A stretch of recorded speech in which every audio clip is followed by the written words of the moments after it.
Hi, welcome to Parent Orientation. Thank you so much for taking the time to watch this video. It means a lot to me. There's going to be a lot of exciting changes happening in this third year, and so I really would appreciate if you watch the whole video. I tried to keep it as short as possible, 45 minutes. I know it's kind of long, but it's shorter than having to come in person. So please watch the whole thing, and then there'll be a Google form at the end that you can fill out. It'll go over all the studio policies and some important information that you need to know. And then I can see you on this Tuesday at the Back to Piano Pool party where you'll be able to get your materials. I have for you your Purple Magic piano book and homework booklet, as well as this year we'll be having flashcards. So just so you know, when you get these flashcards, there's going to be a rubber band on them. Keep that rubber band on them. We're just going to take these flashcards in bite-sized chunks, the notes that they already know, and then the first lesson we're going to learn FACE. So keep that rubber band around that. Bring everything back to the first lesson next week, and we will begin. Thank you guys for taking the time to watch this presentation. As we get into our third and final year of Let's Play Music, there is so many exciting things that we're going to see happen in this final year. And I just wanted to go over those changes because third year is definitely different than years 1 and 2. To not be fooled that this Let's Play Music program is just piano lessons. It is not. We are working so hard to make a complete musician of your child.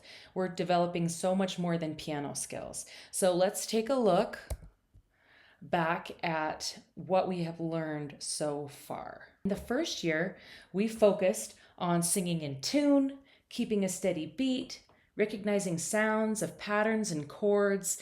Back then, we started with the red, blue, and yellow chords and hand signs of solfege. We practiced singing in harmony and the basic staff reading of steps, skips, and leaps. The second year, we focused on the beginning keyboard skills. Your kids learned staff relationships, and that promoted note reading. They learned to accompany and sing and play together, and they learned the evolution from chord maps to keyboard. And they added chords to a melody, and they also learned to play with both hands, as long as lots of other things like playing some scales. Now we're in the third year, and finally it's going to all come together, and it's so exciting. So here is some of what your budding musician is going to experience this year. We are going to identify note names on the grand staff. We've learned middle C, treble C, and bass C, and some other of the middle notes, but now we're going to learn the name of every single note on those staffs with our flashcards. We're going to sight read and improvise on a melody with our Echo Edison this year. We're going to take rhythmic, melodic, and harmonic dictation. They're going to learn to actually write these chords in our writing exercises weekly. They'll play chords in 5 keys and learn their magic keys. The introduction of accidentals, or magic keys, sharps and flats and naturals, and we're going to learn different keys. They'll transpose beginning level pieces, and that means they're going to take a song that's in the key of C, and they're going to transpose it and play it in the key of F, which is really exciting. They'll learn real rhythm names and counting. Before, we've called them our bug names, but now they're going to learn eighth notes and quarter notes and half notes and whole notes. They'll learn musical form and expression, and our chord theory and inversions. And they will also, at the very end, compose an original piece of music that they get to write themselves and play at the final year-end recital, which is so exciting. I'm really excited for this. Progress is unique to each child, and at this young age, we believe it's the best to celebrate what each child can do and trust that there's even more musicianship skills developing inside that's not seen yet. A lot of these kids started taking lessons at age 4, 5, and 6, and their little hands weren't big enough to play some of these chords, and now they're getting to grow into their hands, and they're taking all of that theory that we've taught them throughout the first couple of years, and they're going to be able to have that come out, but their hands are still small. So we encourage each student to do their best, and that we continue teaching all the elements of our program. And while that knowledge and experience are just simmering underneath the surface, it'll allow for the stirrings that lead to a lifelong love and learning of music. So I want to talk about the Chinese bamboo tree. The amazing roots of this Chinese bamboo tree that can grow up to 100 feet tall. It's useful for lots of things like furniture, food, flooring, art, construction. However, its formative years are really deceptive. It starts as a tiny seed, and even under the closest and most careful nurturing, it remains a tiny seed for up to 4 years. Can you believe that? We have spent 2 years with these kids. They're these tiny seeds. And then a bamboo tree in its 5th year, it sees an exponential record-breaking growth of 90 feet in a single season. A closer inspection shows that during those first 4 years, that tiny seed was developing an incredibly strong and complex root system, which enabled its later rocketing skyrise. So progress isn't always something that you can see. And I know that about these kids. They're trying and learning so much, and you might not see them playing these elaborate pieces yet. You might think some of these songs are really simple, but this groundwork that we're laying with them now is going to serve them throughout all of the musical things they decide to do in the future. So we have some things that are unique to 3rd year that I want to go over. Our materials. So we have a new songbook layout. Notice that our songbooks are going to be tall now. They look like more traditional piano books. Just like when you become a better reader, the letters and words become smaller, and so do the notes on these pages. So when you flip through this purple songbook, you can see that there's going to be normal sized measures, lines, and notations. And so they're going to practice and use actual sheet music now. The beginning of the book is going to start with our technique skills. It's going to go over our cadences and our scales, and we're going to learn repertoire pieces. And underneath the title of the song will be the practice track and the performance track numbers. On page 28, you'll have a grant and staff that they can help use for homework. Our new puppet show coloring pages that you can cut out, color, and stick your own glue sticks on. We have a quiet keyboard. We're going to keep this in the book and use in class, and a smart staff as well. We have some new elements in our homework booklets. On page 15, just a little reminder, there will be a noteworthy section under the top of each homework, and that will give you some hints as to that Parent Week is coming up next, that these are the new flashcards they should be going over, some things that we learned in class. The goal is to practice 5 times for each song and to make those tallies, and please use tally marks, check marks, sticker stamps, anything to keep your child motivated to practice at least 5 times. And then there's some other things we're going to go over later on homework. Okay, one last unique to 3rd year material is going to be our new flashcards. Learning to recognize the names of the notes on each line and space instantaneously is our goal. Regular practice at home is going to be the best way to make the note recognition a permanent skill.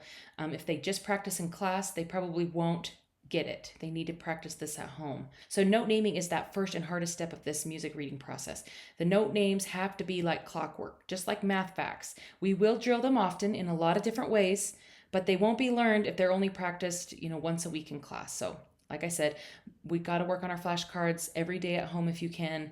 In the first Purple Magic, we're going to be introducing them in bite-sized chunks. So there will be a rubber band on your flashcards that will be over the ones you haven't learned yet.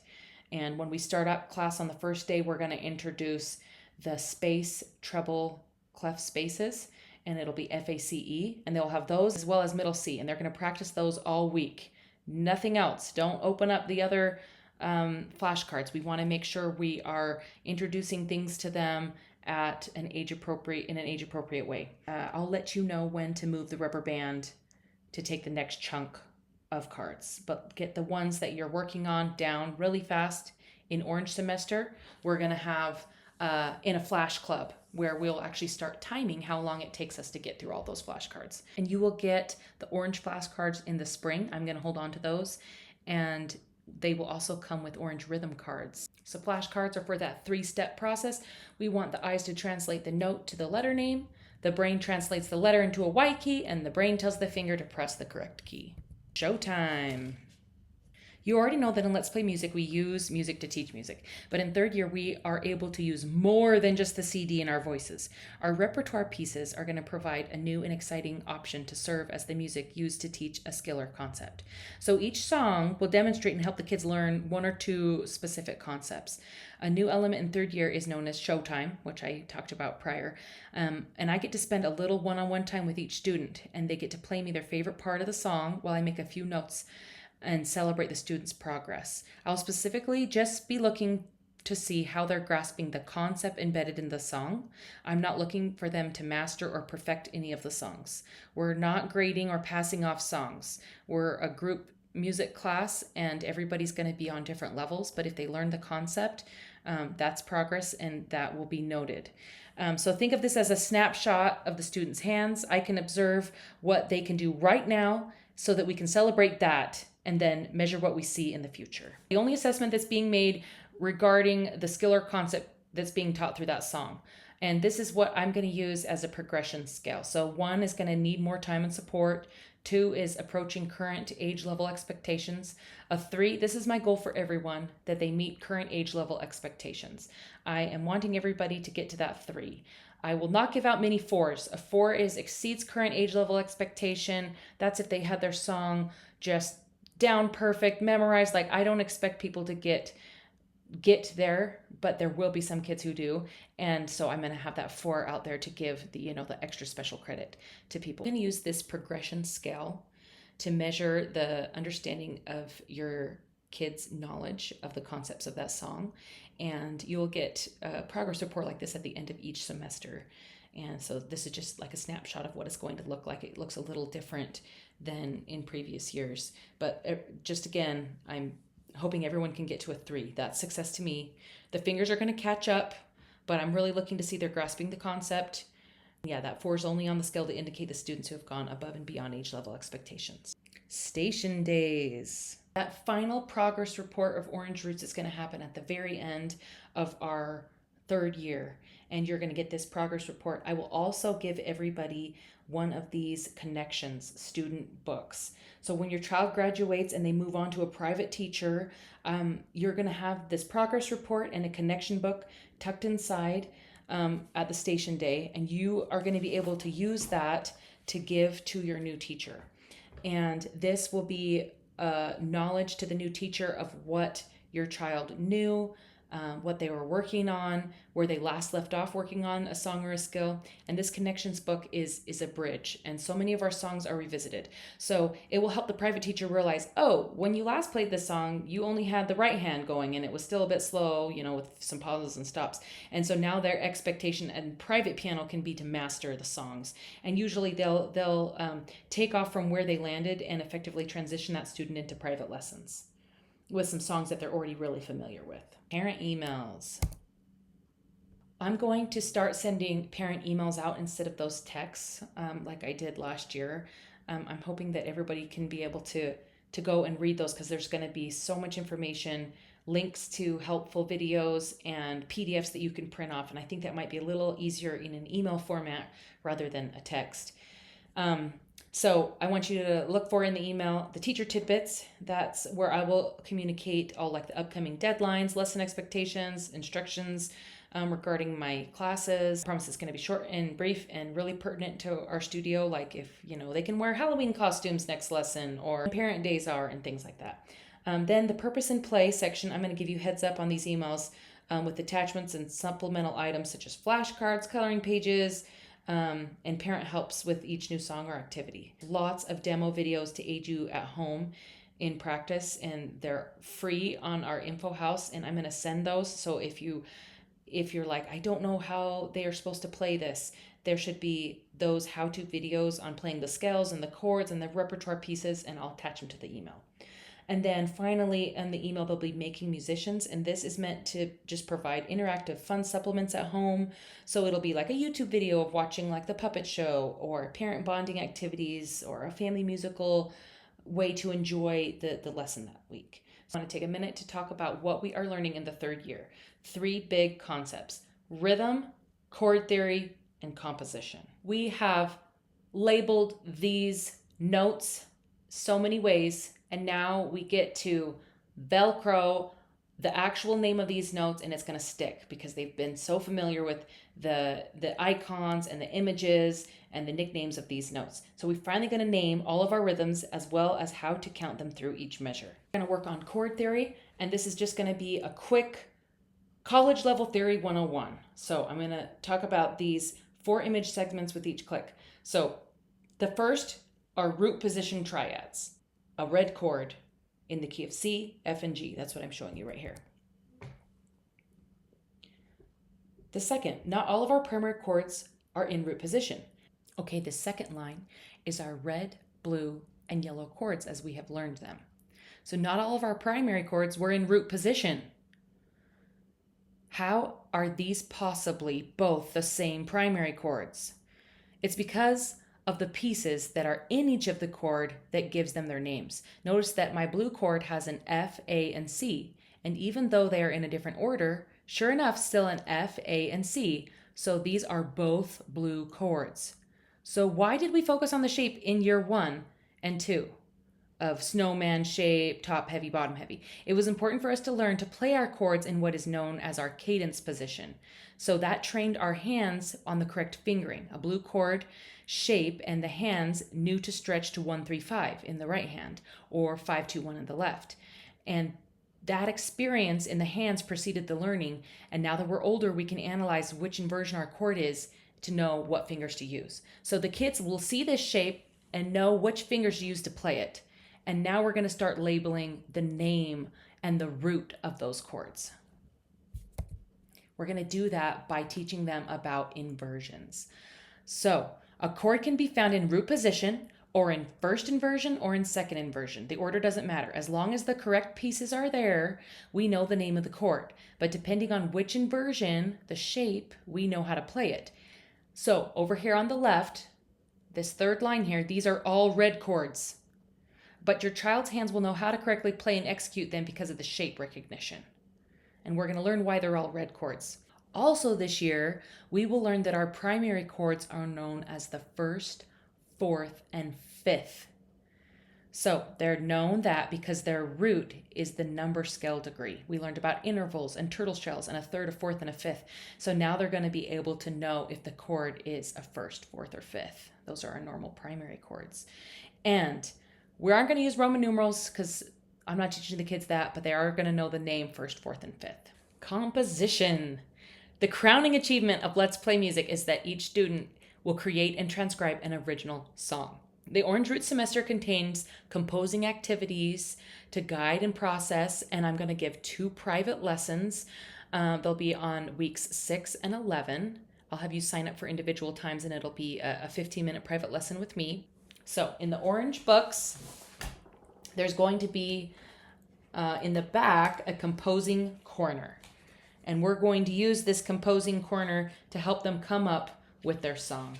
Another way we're going to help them learn to compose is improvising skills that we're going to learn from Echo Edison. So we want to encourage the kids to tinker at the keyboard and play around and have fun and make their own music.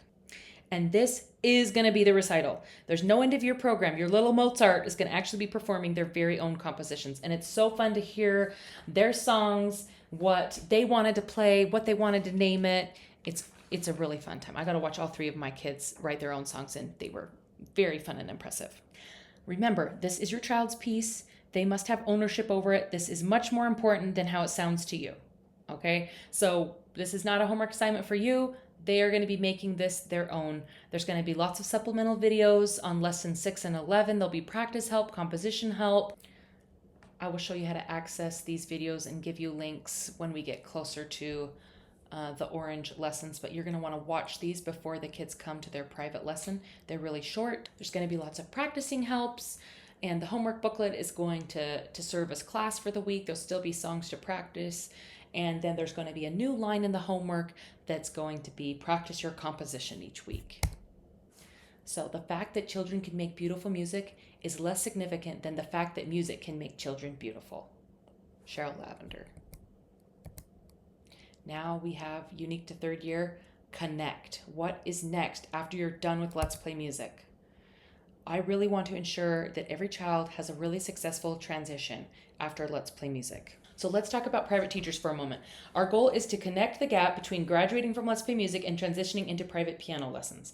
Private piano teachers are really getting harder and harder to find. So if you don't already have somebody in mind, then you should be searching for one and getting on their wait list. I know that their wait lists can be 6 months to a year long. So if you just start looking now, that is great. You can search for endorsed teachers through our website, and through the same tab, send your teacher that you do already know to get connected with Let's Play Music. So they'll know that your kid is coming into the program already with so much theory, because we don't want to have everything that they've learned get lost and go to private lessons and start them out at like primer level books. They're way past that at this point. So I had brought up that connections book that I will hand out on Orange Lesson 15 Station Day. And that is going to be the best possible transition regardless of which teacher they go to. But there's no obligation for them to be endorsed through our website. You can just give them that connections book. They don't have to officially connect with us, but be sure to instruct that this teacher should look and use the book for 2 months. If they use that connections book for 2 months, they'll really get to know your child. And we're not asking them to change how they teach. We're just asking them to go through that book. They will see the skill level of your kid, because that'll be the songs that your kid already knows how to play. It only takes like 8 lessons, less than 2 months, and then your teacher will be caught up and know better what your child knows. And I think that that's something that the parent or like a paying customer should be able to ask of their teacher. Well, if you want to teach your own child, I still use this book as a great tool to assess their individual student. Like maybe your kid doesn't want to keep taking piano lessons after this. They can still use that book for the next couple of months, and you can try to have them, self-teach at home as well. So it's a really awesome resource that Let's Play Music gives. So find a teacher now. I am going to have a list of piano teachers in the area, ones that are with Let's Play Music and not. I'll give you the connections book. Parents' roles in class. So we want you to enjoy your child, share this one-on-one time together, sit by your child, participate in the songs and the games, learn yourself, be an active participant, help your child at the keyboard. Really want to resist the urge for you to touch their hands and press their fingers down. Never break their brain muscle memory of that connection by pushing their fingers down. They need to push their own fingers down. You can play the keys above them or below them, but not on top of their fingers. If the class is playing something beyond the ability of your kid, don't push your child to participate. Do the player piano method. Press the keys to be played on top, or just sing along with your kid. Point to the notes. Tell them to just play with their right hand. Tell them to just come in when they can. If they can't keep up with the class, it's totally fine. Everybody will be on their own levels, and they can take it at their level. So it is really important though that you participate and that you use this time to bond with your child. So please, when you come to class, let's have our cell phones turned off, limit chattering with other parents to before and after class, and leave siblings at home with a babysitter. All right, we're going to talk about parents' role at home. To get the most out of these lessons, start listening to the album. And if your child doesn't know the music, then they won't engage in class because they won't know the words. Help your child reach their full potential. Decide now how you're going to provide continual access to the album for your child. Are they going to be able to listen to it on an iPad, in the car? Like, how can they listen to that music? At home, you can also sing along, listen to the music, read the weekly emails. That's going to have so much information in there. And remember, music is fun. Touch on each activity that is in the homework. If you only do their favorite 2 songs they want to practice, they're going to miss a lot of those things that they're learning, and then they'll fall behind. And have active practice at home. The first and second day after class, it's important that you just sit with your child, play through anything new, and that will have the star next to it, and then you can nip the bad habits in the bud this way. If they learned a new song and they're playing it in the wrong key for the whole week, that's going to be really sad when they come back. They'll be learning it the wrong way. So if you sit down and play those new things with them, first and second day after class, that's the most helpful. Also, you can play the most difficult part of the most difficult song first. That will help get the hard part out of the way. And when your child's ready for some fun, then you can, have them use the practice tracks. After days 1 and 2, you can have more passive practicing. You can oversee them practicing. You know what they're supposed to be practicing. You can listen and supervise, and then you're still hearing them practice, but you don't have to be hovering over them. And then you can call things out like, oh, are your fingers curved? Are you playing that B flat? I can't hear you singing. You know, make sure that you give them lots of compliments. Like, that sounds so great. I love hearing you play that. So don't judge each day by the harvest you reap, but by the seeds that you plant. That's Robert Louis Stevenson. You are going to be planting so many seeds, and you might not see them playing their songs right away, but just know we're planting seeds. That's the business we're in. So some specific practice techniques. Have them play one hand at a time. They shouldn't move on to playing hands together until each hand can play its part by itself. Chunking, that's when you can just play the first line 3 to 5 times before you go on to the next line. V fingers, there's a picture of this right here, where you can point to both lines so they can see which notes line up and play together while they're practicing. That V shape will help guide their eyes to the treble and bass notes. There is parent duets. There's some, if you play the piano and you want to play along, you can play the left hand while they play the right, or you can play the right hand while they play the left. And then the song will sound more exciting and fun, and they can't wait to do it together. And then the practice tracks, there's going to be 2 practice tracks for each repertoire. The first, it's at a slower tempo. That includes practice helps, metronome, verbal cues. The second track has more of a performance tempo, and it's great for showing off to family and friends because there's going to be all this background music, make it sound jazzy and fun. So when a child doesn't want to practice, because let's be honest, that's totally going to happen, consider the time you've chosen to practice. Is there a distraction? Is their favorite show on? Is there friends wanting to play? Consider the practice style. Are you practicing too long? Is it feeling too much like a drill? Are you changing the order of the activities and adding more practice tracks for variety? And then consider attitude. Is it a chore to you? Your child's going to pick up on your attitude and imitate it. So lighten up, sing, play, try it again tomorrow. If you don't play yourself, now's the perfect time to learn. You can learn along with your child. It's a great way to bond. You could play everything that your child is playing and have fun asking your child for help. You can say, like how would you put my fingers for this chord or this key, or can you show me how to play that? That will be helpful. And you can learn the piano too, if you don't already know. So learning the concepts that your child's learning, like the names of the keys, the note names, how to play the scales and cadences. The blind can't lead the blind. So definitely if you take some time to learn those things that they're learning, they will want to be like you tomorrow. So learning new repertoire. In the 3rd year, we will be learning new repertoire pieces. So once you get your purple songbook on page 14, after all of the scales and cadences, there's going to be this page, learning repertoire. So now we're going to learn these guidelines for a smooth, enjoyable learning process of these more difficult to play pieces. So first, you're going to introduce the piece. Observe the title and the subject of the song. Is it funny? Did you play this in class? Are you excited to learn this song? You can ask them those questions. Look for any unfamiliar notes and chords. You could write in the name of the note and chord for them, and then name the first 8 to 10 notes. Have them practice just naming those notes and getting to know that before they try to play it. Use bug syllables, clap through the rhythm of the song. So that can be introducing it. I will do that in class as part of the lesson, but again, redoing that at home the day or 2 after will help solidify that. Then play the first hand, usually right hand. You're going to always sit to the left of your child, help their position, their hand, according to the finger marks and position indicated. They're going to play and sing the note names. Using the left hand, parents point and watch the child's fingers. Child's eyes should be up in the book, not down at their hands. If the child plays the wrong note, keep singing the correct one until he fixes it. For example, if the note is going to be D, the child plays a C, sing D, D, D. I didn't hear a D yet. And then you can play nice and slow, note by note, and don't worry about rhythms at this stage. Then play the line 3 to 5 times. Each time you play it, you can either sing the note name, the bug names, the rhythms, the finger numbers, and toward the final repetition, rhythms should now be observed.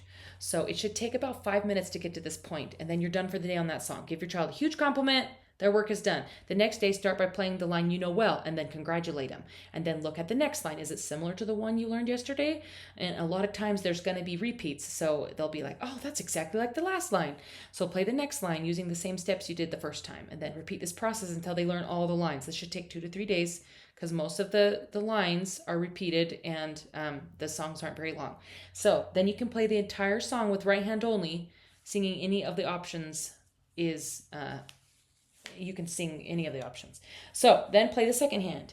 Usually the left hand is going to come in the next week. So they'll practice the right hand and they'll practice the left hand. And so you can do the same steps. If the notes are chords or intervals, you can't sing along. You may want to say yellow or a third or G, or you could sing the right hand melody while your child plays the left hand. And then you're going to play hands together. That will probably be the third week of the song. Play right hand, sing the notes, play the left hand. So please don't try hands together until each hand can be played perfectly alone. If you want them to feel cool about the song, you could play the left hand while they play the right, or vice versa. But make sure, again, that they're just practicing it in chunks until they know it, and then they can move on to the next big chunk. There are some helpful practice conversations in our homework books. Empathetic answers can alleviate and vent frustration and encourage your child to keep trying. They can do hard things. So a practice conversation. You may hear your child say, if your child says, I can't, you could say, not yet, but if you'll let me help you, I think we can. Or, it's too hard. You can say, this is hard, isn't it? Would you like to be able to play it? How can we get better at it? I'll help you. We'll go slowly, just one note at a time. Soon this will be easy for you. And then if they say, oh, I don't want to play it, how about I play it for you and you can see if I do it right. So when your child makes a mistake, resist the urge to touch their hands, just point to the music and correct them with words. There's lots of good ideas for compliments. You can say, wow, that's great. Or, remember when you thought you couldn't do this? You're getting so good at it now. And this used to be hard, but you've practiced it. And now it's easy. I bet there's other things that are hard at first that will become easy when you practice. And, there's just lots of ways and things to look for that you can celebrate. And I think when they hear the compliments and see their own progress, they'll want to keep practicing. Now that we've discussed all of the things unique to third year, I want to walk through how to keep track of our practice each week. This is lesson 1 of Purple. There's the main icons. This is a reminder of parent needs to read this. So it's a noteworthy section. This is the music they'll be listening to. This is for flashcards. This is for the piano pieces they will play. This is the tally and parent signature spot. To give your child some of the independence and control they need, we're going to give them the ultimate power in practicing. For every song they practice during the week, they get to make a tick mark. This is great for kids. It gives them the independence. They need a vision that every practice is important, and it's great for parents. Hopefully it alleviates some of the power struggles and helps change the focus on parents' authoritative signature to the student's responsibility. Now that signature comes once at the end of the week in a little meeting with the parent and child before class. Look at your practicing this week. Did you get to 5? And then the parent can sign that they did all of those things. And I will look for those signatures. But if you forgot to sign it and the kids have the tick marks, that will help me know that they did their best. But if you have those signatures, I'll know that you have talked with them. There might be a week with very few ticks. You can still sign it to show that you saw the page. And that means you had a chat with your child, said, oh, let's do better next week. And it's great for me because then I can see that you saw that they only got 2 or 3 checks. It's just kind of, this is my information that I know what happened at home. And I can be sure to celebrate and point out to them, oh, you did all of your practicing. Or, if they really liked a song and they checked it off 14 times, I'm like, wow, you must have really liked Bounce and Roll. I'm so glad you played it so many times. Like, you must be getting really good. This is Orange Lesson 8. We're going to get a new spot in here with flashcards.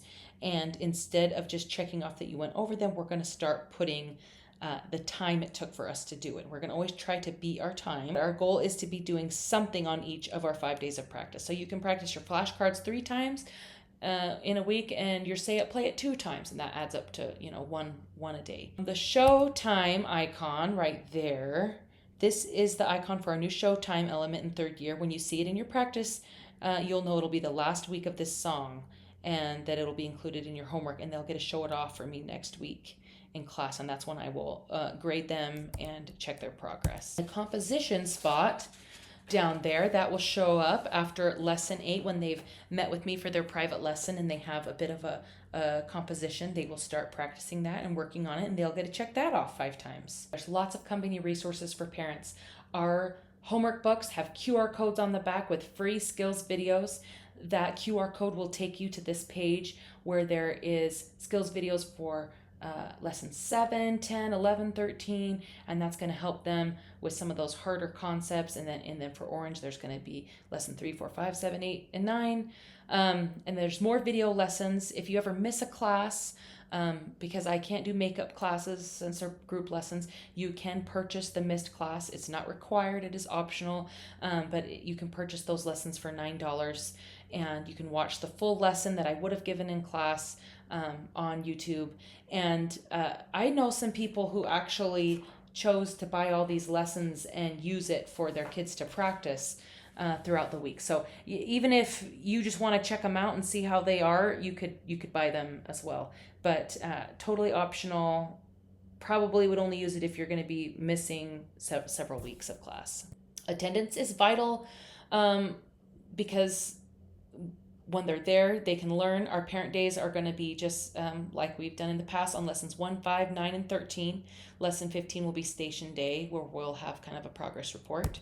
Mark your calendars now. I have given everybody the link to the Google Calendar. If you have not been able to subscribe to it, please let me know. But that is something that I keep up to date. So then being prompt at the beginning of class, we have very important audiation skills. So when kids are arriving late, it can really drag out that first bit of class, and I want that part to go fast. I'll have my sign out about 5 minutes early, and I'll start class right on time and end on time. So when you see the sign, come on in. If the sign is not out, please wait, just because sometimes I might be coming home from work or getting kids to where they need to be while I teach, and so having kids come earlier is hard. Class time. Third year classes are 55 minutes long. So when you signed up, we have a class that starts from 4:05 and goes till 5. So I'll open the doors to class at 4. So it's pretty much 4 to 5. And then I'm going to have that 10-minute break. And the next class will be at 5:10 and go till 6:05. So I know it's kind of weird, but just trying to get those classes back to back so that you guys can get on with your evenings. And then Orange semester, we'll have those 2 private composition lessons. There'll be no regular class that week. I'm going to pass around clipboards with times that you can sign up for that work best for you. It's going to be during those same hours, 4 to 6. I will probably have to extend that a little bit because each kid will get about 15 minutes of private time with me to go over their composition, and that will come in next year. Tuition is fixed for each semester. You can pay in 4 installments on parent days. You can pay me Venmo, cash, or check, and I know some of you have already paid for that. If you have questions, please let me know. No younger siblings can come to class. I mean, I guess if there is a newborn baby and you know that they won't be crying, I understand that. But we should have babysitting arranged for our class for the parent days. And then cell phones, please remember to focus on your child first. Turn your cell phone off or on mute and keep the socializing with other parents to a minimum.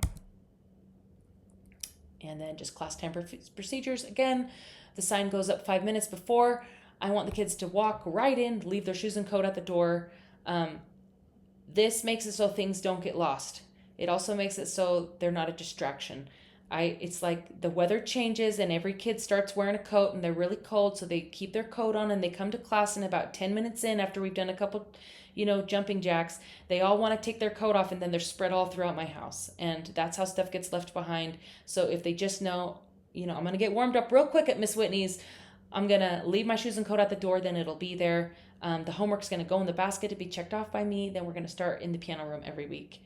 And then when it's pickup time, come to the door. When kids run out, especially as it gets darker during those winter months, it's hard for me to see whose car they're getting into. I just really want to be safe, and I want to make sure nobody gets hurt or run over. And then students' belongings, you can make sure they have all their stuff and they don't have another kid's book, and then parents can take their kid back to the car. So if you have any questions, I'm going to see you next week. So you can reach out to me before then. I'm going to send out a link to a Google form. If you could fill that out before you come on Tuesday, that will let me know that you have watched this and you have done all of the necessary things you need to do to receive your students' materials. And we're going to have that back to piano pool party on Tuesday the 12th from 4 to 6 p.m.